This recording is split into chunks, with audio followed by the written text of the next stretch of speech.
Hello everybody, this is Jennifer Hiles. After a long break of not making any videos, I am sorry about that. I'm sharing my AVM story, which is an arteriovenous malformation for those of you that are new to my page. Thank you very much for being here. And for all you have been here the whole time, thank you for continuing to support me and asking me to keep continuing to make videos. That's really nice of you guys to be so supportive. Again, for those of you who are just joining, keep asking me kind of what is wrong with me or what I have. I have an arteriovenous malformation. I was born with it. It was just a pink mark on my face. Started bleeding again. I started bleeding when I was like 3 months old, and it was very dangerous bleeds, and I didn't find out what I had until I was like, I don't know, 11, 12, 13, but it's a mangle of arteries and veins that is present in my face. It's present in different places for other people, mostly like brains and stuff, but a tangle of arteries, and where the artery and the vein, where there's an artery and vein in normal people, there's supposed to be like capillaries connecting them, but I don't have those, so basically just a big mangle of arteries that cause bleeding and can lead to death. But that's what I have, and I have been going through many surgeries, and I'm not free of the disease, but I'm definitely getting better, and there's not a lot of information out there for a lot of people, so I definitely feel like it's my responsibility just to share what I'm going through so that the next person can at least not feel alone, because nobody wants to feel like that. But anyway, you can follow me a few different ways, of course. You can follow me on Facebook. My name is under Jennifer Funk Hiles. I will put it in the description, as well as my Instagram, Jennifer Funk Hiles, my Snapchat, Jennifer Hiles. There's many different ways to follow, especially right here on this channel, and through GoFundMe, which I have my entire story laid out with pictures and everything. The URL for that is www.gofundme.com/Jennifer Hiles. But anyway, back from where I left off was before my last surgery. We'll start there. Before my 11th surgery in the last, well, I guess it's been 2 years now since I started having surgeries, but we're coming up really close on the 1 year mark from when I had like most of my face removed, so it's been a crazy year. 11 surgeries. But basically before the last surgery, I was having a really hard time before I left, especially the week before. I was going through some real mental, emotional, challenging times for myself. It's just always scary being that far away from your family. Like, my kids weren't going again, and my husband stayed home with my children even though he really wanted to come with me. I need somebody to record this for me, and he's just not comfortable doing that, and it was really hard leaving him behind, and I know it was hard for him too, but I hope that we can figure something out, because I would love for him to come. But he didn't come, and that was really hard for me and him and everybody else. It's just a hard situation in general, but I was just scared, and you know, I spent a lot of time in the bathroom just crying and freaking out and having like mental breakdowns. It was rough. And then I had a friend who I've sometimes talked to like through messages on my phone, and he told me that I do have control over my feelings, and just to try to be positive, even though it is really hard. Just try, and I don't know, he should be a therapist, because after that I felt okay. Like, I felt like I could handle life after that, so I was really thankful for that, because that was like the 2 or 3 days before I left. I was able to calm down and not be so panicky and like that, so thank God for that. The night before I left, I was scrambling around my house to pack, and my 7-year-old daughter, Marlena, she followed me just like a shadow and wanted to help me pack and do stuff, and yeah, I could just tell they were both so sad. Like, Marlena and Kai would just, I don't know, they were different, and I knew that they were sad that I was leaving. I actually sat down with Marlena and I read, did I bring it with me? I read, oh man, it's a book, something of purpose. It's a God book, and it really just teaches you things. You're supposed to read a chapter every day. A Life's Purpose, I believe it's called. My aunt gave that to me a couple days before, and I was like, I feel like I really need to read this. So I read one chapter with my daughter, which was really cool, by the way. It was like about how everyone's wanting to find their purpose, and how sometimes people tell you just to look within yourself and how you'll have all the answers within yourself, but it was telling you basically you didn't create yourself. And even if there was like some invention you never seen before, like a little gadget, if I handed you something, that thing could not tell you why it was created. It would have no idea. It wouldn't know what it was made for. You'd have to ask the creator, like whoever created it, because only the creator would know its purpose, and that was leading to us. Like, we don't know our purpose, and we would need to go to our higher power, God, to figure it out. So I thought that was really cool. The first chapter I read with Marlena, and I looked over at her when I was done, and her eyes were just swelling up with tears, and she was so very sad that I was leaving the next day, and I didn't know what to do. I just picked her up and I held her and I rocked her, and I just told her how amazing and how lovely she was, and how much I loved her, and how much I needed her in my life, and how proud I am of her. And kids need to hear that stuff. I know that they do. And that's the only thing I knew to do, so I did that. And I cuddled together with the girls that night, Marlena and Kaya, and they both just stared at me. Like, every time I woke up or turned around, they were just staring at me and looking at my eyes. Like, it was sad because I could just feel how much they missed me already. But the next day I got up and we got ready, and they drove me to Sioux Falls to my mom's house, and I gave them all hugs in the car, and I went to go get my luggage out of the back. And I don't know, I guess I was just trying to be really strong so that I wouldn't make the girls sad. I don't like it when they're sad. And I don't know, I went to go walk away and tell them bye, and I kept my back turned to them because I didn't want them to see me like breaking down, because I just missed them so much. My heart ached so bad. But Kaya kept yelling. She's like, Mom, Mom, just being a silly weirdo like she is. And so I had to turn around and say bye, and I just caught a glimpse of Marlena, and her face was just so engulfed in tears and pain that it just broke my heart. And so I had to drop my stuff off and go back and just give her a big hug and tell her, you know, and I know it's hard. I know it's hard going through all this stuff, and it's hard for me too, being away from them. And you know, I didn't want to leave. I wasn't leaving them because I wanted to. It was because I have to, and that it's a blessing that I get to go do these things because I'm getting better. And told her about like how we have to sacrifice some things in hopes that later on they get better. And you know, it is hard being away from them for 2 weeks at a time. I'm their mom. I want to see them every single day, and I want to see what they do. But I do it in hopes that I get more time with them later on, and more time with grandbabies later on. I want to be there for them for a very long time, and it is hard to go do it, but I have to do it. I need to do it. But she was just so sad, and I like literally never forget the look that she had on her face, and it was hard leaving Dustin and everybody, but I did it. And I went in and I got to see my mom, and I talked with her for a while, and I went and stayed with my sister that night, and my mom drove us to the airport in the morning. Yeah, we flew. Normally I take the train, but we needed to fly because Jessica was short on time for work, and so we did.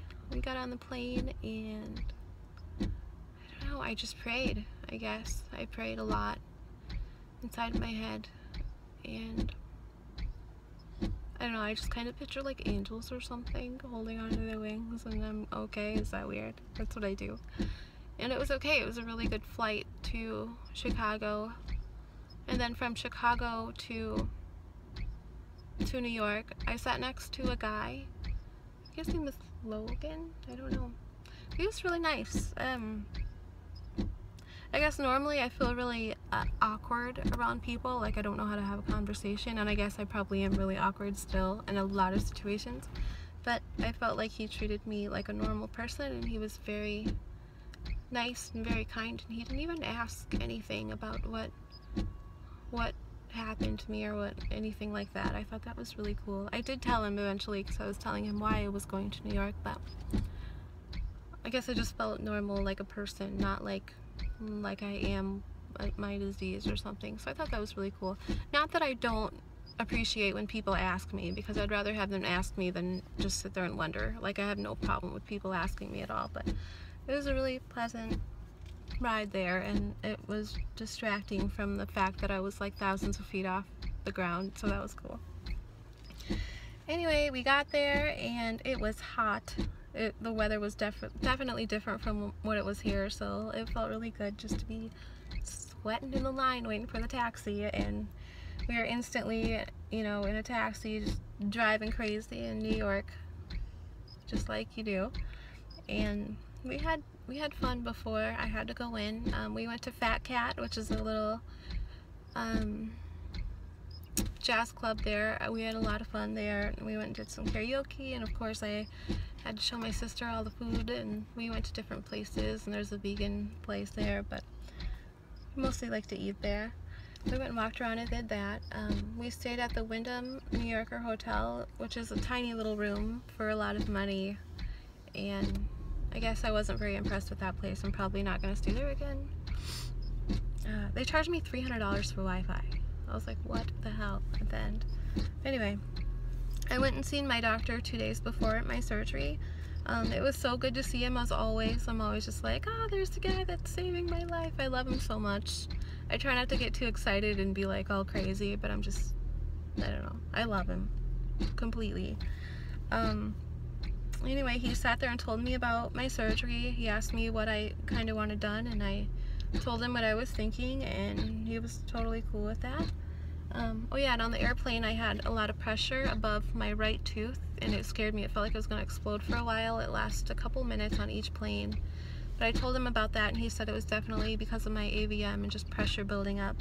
And because of that, he wanted me to go see somebody about my teeth, and there's that. And later on I actually went to other doctor, dentist type people. Oh yeah, first I got explained to me like what my AVM was like, and he explained it like this, so I'm gonna tell you. This is the best way I can tell you. So pretend like my palm is my AVM, which is like a big tangle of arteries, and there are 5 arteries that feed my AVM that like connect to it, right? And so we'll say those 5 are my fingers, and there's 4 with the easy route that you know, pretty simple to get to, and for embolization, by the way, when they put the medical crazy glue in the arteries, there's 4 that are really easy to get to and block off, which they did. I've already had these blocked off, so these are just sealed shut. And then there's 1 that's not so easy to get to, or maybe it is easy, but it's definitely more dangerous, so they haven't done it yet. And the reason that it is so dangerous is because it goes through my right eye, and there is that chance of me losing my vision. So that's what I learned about myself. And I guess they were talking about how I can't shut the windshield wiper off back there. It's driving me absolutely nuts. I don't know how to do it. Can you hear it? Anyway, I don't know, I'm trying to think. Every time I think about this, my head just goes blank. They don't know if they want to go in and do it because of the risk of losing my vision, which that would be horrible. But at the same time, I know that there is this big piece of AVM under here that they are getting out next time, and I would think that they'd want to embolize it before, just to narrow down the chance of bleeding. But I guess they're looking at either like kind of weighing it out, like which one is the worst. Like do we want to sacrifice our vision or sacrifice the bleeding? So that's what we're kind of working with right now, and I don't know what's going to come of it, or if they're going to do it next time or not do it at all. Like, I guess I just kind of wait and see how it goes. But that was really hard to hear for me. And I mean, I went to that part myself, and I remember leaving and it just got done raining, and I was up on like the 100-something street of New York on the east side. I'm really bad with direction. I had no idea which way it was, north, east, south, the west, and I just started walking. And luckily I ran into Central Park, so I knew which way to go after that. But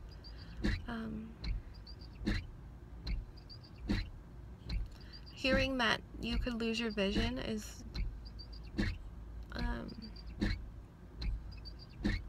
I don't know, like, it just rained and everything kind of had a yellow, beautiful color to it, and the leaves were just growing back, and everything was that really bright, beautiful, vibrant color. And we were right there in I was right there in Central Park, and just to see everything around, like, you see it with such beauty. Like, there's so much beauty in the world, and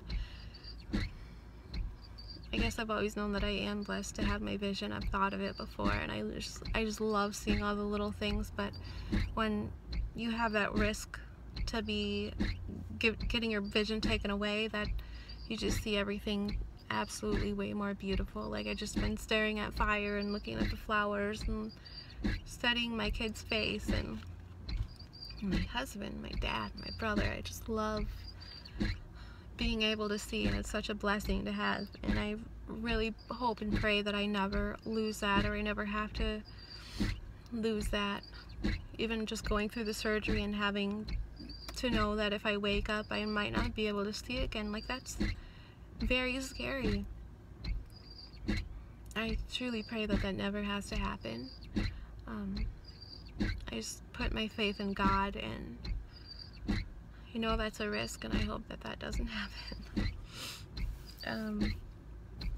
Anyway, after that, I saw a dentist as well, and he was checking out my teeth, and he wanted to put a thing in there to do like a little x-ray, but my tooth was so loose that he didn't want to do that and risk it falling out and have it bleeding, so we just totally skipped that part. And I guess the dentist called my doctor and told him what he thought, and right away Danielle called me back before I even left the dentist's office, and she told me that it was really bad, and basically that they didn't want to send me home with it because, you know, if I get home and it falls out and it bleeds, like, I'm not going to have anybody here in South Dakota to help me. So she told me that they were going to take it out the next day in surgery. And when she told me that, I felt like she basically called me and told me that today is your last day to live. Because when I was young, he told me if that tooth ever got pulled or taken out or bumped or anything like that, I could potentially bleed to death. So in my mind, hearing the word tooth come out equaled death, and that's just how I felt. And that's been with me for so long, even though I had this amazing doctor take it out, like, is telling me he's going to take it out, and I should have been really happy about it. I was terrified. Like, my sister and Laura were with me, and we went and walked over to this little, like, eatery that had everything, and they were just eating, and I just lost it. Like, I was just bawling my eyes out. I was terrified, I was sad, I was scared. I just wanted to see my children so bad. My husband, my family, I just wanted to see all of them. Like, I felt like I really needed them at that point. And it was really hard not to have them. It does get really hard being really far away and not having them when you're sad and scared. So I guess I just worked through it, and my sister was there for me, and she was really nice, and so was Laura, and I appreciate them greatly for being there.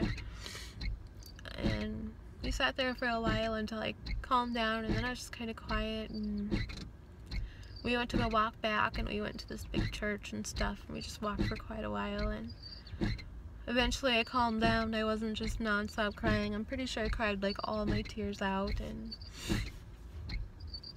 man, it was rough. It was really rough.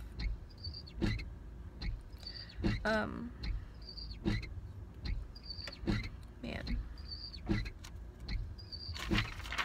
Anyway, we went home that night or to our hotel, and I was just kind of quiet and really in my head, but trying to be there at the same time. And I couldn't sleep well that night, which I could never sleep good before surgery, and we were on a horrible schedule that whole time anyway, so I could also blame it on that. But we woke up in the morning and we all got ready, and I was a bit more calm in the morning. I feel like I try to be strong for the people that are with me, because I don't want to be completely terrified and give them a reason to be terrified, because when I'm in surgery, I'm just out. Like, I mean, if I had to be awake in a different body during surgery and thinking about it, I'd be so afraid for myself.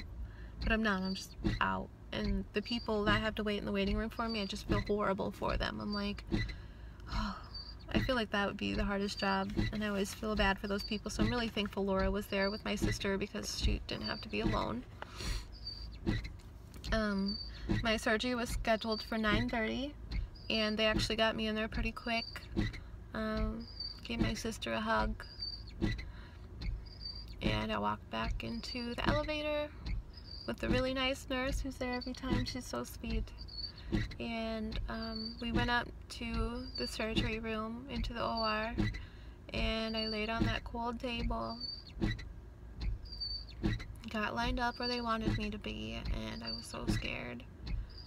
And I heard Danielle kind of tell Dr. Weiner that I was scared, and he came over, and this was on April 13th, by the way, my surgery number 11.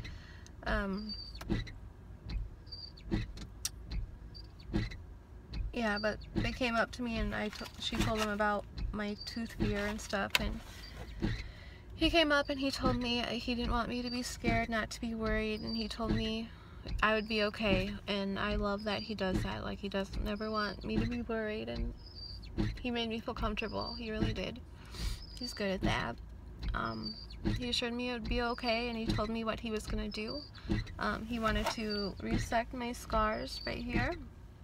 He wanted to do another set of laser surgery. I had the pink AVM. If you look at my recent videos, I had the pink that came out here. He wanted to remove that. He wanted to fix my lip somehow, and he said if he could get my tooth out, he was going to take it out. And just kept reassuring me, basically. I told him he should make a toy about, I want to tell him, like, he's invented stuff before, but if he invented a toy that with his voice that just told me everything I needed to hear, like this is some of the stuff that he says, I can do this, please don't worry. In all my years, I've never lost anybody. I've had lots of blood coming out, even in little babies, but I always am able to stop it. I've never lost anybody, and you're definitely not going to be the first one. Whatever problems arise, you won't be alone. Whatever bridge we get to, we'll cross it when we get there together. You'll be just fine, don't worry. And that's such a good thing to hear, like he knows what he's doing, and I do trust him. Even though I get scared and worried, it's just a hard process to go through, but I trust him completely with my life. I love him dearly. But yeah, back to the cold table in the OR. I was awake a lot longer than I usually am. They had to put the IV in, and I was talking to my anesthesiologist and Dr. Weiner, and they asked about the kids and stuff, and they put the what is it called? The stuff that knocks you out. They put that in me, and I fought it for quite a while. I think I went out at about 9:50. I remembered before, but it's been a while, so I forgot the time. But anyway, I was in surgery for 3 hours, and then I was in recovery room. I guess Jessica came up to the recovery room to see me, and normally I remember, but I just really honestly don't remember a whole lot that time. But she said she was having a hard time seeing me like that, and she was crying, and the nurses kept coming up to her and asking her what was wrong, and she was like, you know, it's just hard seeing your sister like that. So but I really appreciate her being by my side. She's like worked in the nursing home for a long time, so she really does a good job caring for people. Anyway, I don't really remember anything in there except for I remember waking up once and my ear really hurt, or my face hurt, and I had like blood going inside my ear, and I didn't like the feeling of it. And I asked if they could get it off, but I couldn't talk that great, I don't think. But she kept like doing this, and it hurt, and I kind of like almost fought him off, pushing him away. Like I didn't mean to. She just couldn't hear me, and it hurt. But I did that. Hopefully she knows that. I'm sorry about that. But anyway, I woke up in my own room, in the last room that I'm normally in before they send me home, in a recliner, and Jessica told me that the nurse that was with me in the recovery room came to check on me before she left because she felt bad because I was in so much pain. That was really nice of her. I didn't get to tell her thank you for caring for me, but I really do appreciate it. I love nurses that are just good to people. They make a really big difference if you have a good nurse or a not so great nurse, so I really appreciate the good ones. Anyway, I woke up and it hurt pretty good, but I'm used to it and I know what to expect. It's kind of getting to be a normal thing. But the first thing I noticed was that my tooth was gone. My tooth that started this whole thing. Like literally, it's the reason I started my GoFundMe 2 years ago, is because my tooth fell out. I would have bled to death, and I just didn't know what to do. I couldn't go to a dentist here. If they would have pulled it, I would have literally bled to death. I had no way to get to New York. I didn't know what to do. I didn't know what steps to do to get there, and I just started the GoFundMe page, and it's worked out so well. And 2 years later, I went to New York, and they got me to a safe place, and I woke up, and I did not have a tooth in my mouth. And I know it sounds so little and simple. You're like, okay, you got your tooth pulled. But I can't do that. It's so much different having a mouth full of just blood things, veins, arteries. Like, I woke up and I had these big empty spots. You see, look. Gone. And I'm not. Like, I'm still here. I made it. I did it. The doctors did it. God did it. Everybody who helped me did it. And it's just such a good feeling. It's just so... Even though this whole process is coming along, like, even whenever I thought about my teeth, that is driving me nuts. Whenever I thought about my teeth coming out, even if with the great doctors, I couldn't see past that day. Like, I couldn't picture living past that. So I woke up and my teeth were gone, and I was there, and it was the best feeling ever of thankfulness and just such a huge stepping stone. Like, I was like, wow, I'm here. Like, I'm here. That was honestly like one of the best experiences from surgery. Not before going in, because it was terrifying, but waking up after such a big stepping stone, I'm so thankful, like so very thankful. There was that, and there were stitches here. I don't really know what it was. They said it was like a cross something. They removed the pink from the side of my nose. It's gone. Still healing up, so it looks kind of reddish here, but it's gone. So the only pink I have left is my nostrils, which is fine, and right here. And I honestly kind of don't even mind that. It's just a little bit, and a little reminder of how God made me, I guess. And over here, I don't know if you remembered, like a while ago, if you go back and search from a year ago, my scars were thick. And now it's just literally this little tiny line. Because remember the surgery before, number 10, he did this, and now he did this, and it looks amazing. Like, totally amazing. And my teeth, like, I guess I used to be really worried about what people saw when they saw me, because my last tooth was like kind of rotted, and that was hella embarrassing. And now it's just completely gone, and you think I'd feel more insecure or self-conscious because I'm missing that tooth, but I don't even care. Like, it's gone. Thank God. I don't care if people notice that I'm missing my teeth. I honestly am just so thankful that it's gone and I'm not. Like, that's all I can think about. It's such a, like, a relieving feeling. Like, I never thought I would see this day, and I'm here, and thank God completely. Thank all of you guys for supporting me and helping me get to where I need to be, and thank the doctors, like literally every single one of them, for making this happen. I have the best team, down to my family, my supporters, God, doctors, everybody. I'm just so very thankful for all of it. And also he removed, or he like, I think it's called resect or something, this scar. Pulled it together, cut it all down. It's still really tight. Like, this feeling, I guess, is the most. And this from a long time ago is still very, very tender. But yeah, that's what they did. And they did laser surgery, of course. This is still really numb from the surgery. I think that'll take a while to come back, but it's fine. I'm used to it. And next time, I believe he's gonna take these teeth out and these ones, and they're gonna try to give me some implants. So, just so many good things happening. I'm so happy. I don't even know where I'm at on my little paper here because I just kind of went off on everybody.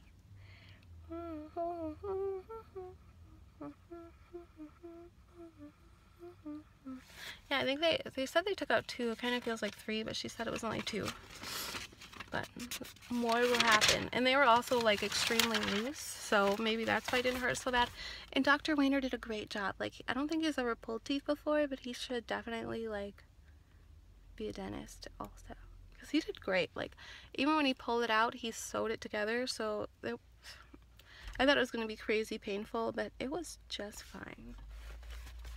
Anyway, on the way home from surgery, we rode in a taxi, and that taxi driver drove so crazy. If I could talk, I would have been like, dude, stop driving like a psycho. I just had surgery. Like, he picked me up from the hospital, and then it was like, stop, go, stop, go, stop, go. He drove crazy. Like, he got us there really fast, but I would have taken like an extra hour if he would have slowed down.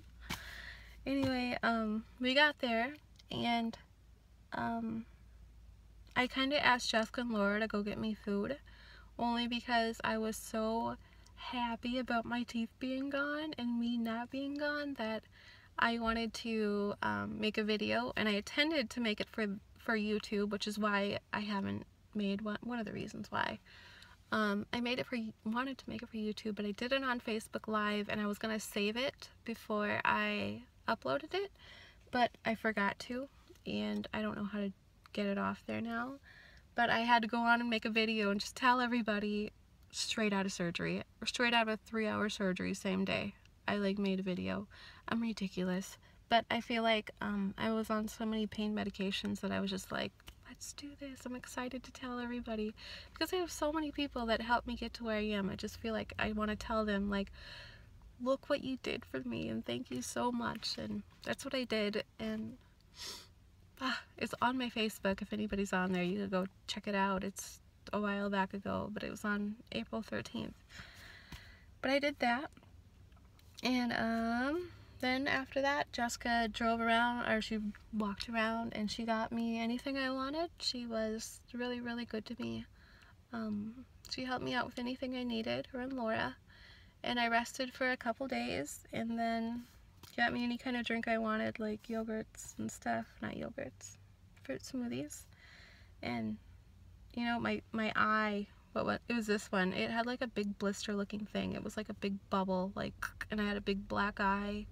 It was all numb. I had like, what was it, stitches, like all the way down. Teeth had stitches in them. My gums did. It was pretty crazy, but the most crazy part looked like my eye.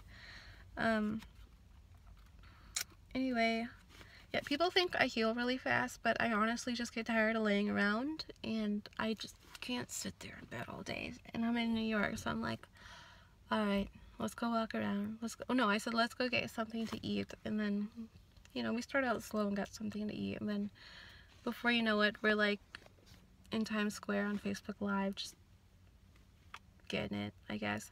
And then she took me on an upper decker tour bus. She wanted to do that, so we went and rode around and did that. Went upper decker tour bus. We walked around Central Park, which is really fun. It's always really relaxing, and it was, you know, just getting nice and stuff. So there were so many people there. It was beautiful. We talked to the girls and Dustin on the phone a lot, or I did, and we did like video messaging as well. They had a really good Easter. I missed that with them, but I did go get them baskets and stuff and dye Easter eggs with them before I left, so it was kind of like I knew what they got, and I was excited for them to get their baskets, and I had Dustin go hide them like my dad did when we were little, so they were like, the Easter Bunny hid one in the shower and one somewhere else, and it was so much fun finding it, and I was like, yay, they loved them, and they had a really good time. It was really not weird not seeing them, but I know Dustin did a great job, and I talked to him about Jesus and stuff before I left so that they had that and knew, you know, what Easter's really about. Like, it's always good to remind people on why we're celebrating things, because Jesus is the reason. It's like, needs to be told. Dustin did a really good job doing everything by himself. Like, he was super dad. He did great. I'm really proud of him. He's such a good dad, such a good husband too. In that time, he also planted a garden. Like, he did a really good job. He had like a garden Bible, and he read the whole entire thing, and his garden just looks so good. Like, he even has like raised beds and like hay in the middle. Like, he did so much. He beautified our yard and had like bird feeder and bird waters everywhere. I'm impressed. He did a great job. I'm thankful for him. I have to go get my kids from gymnastics. We're pausing. I'll finish it probably at home. Pause.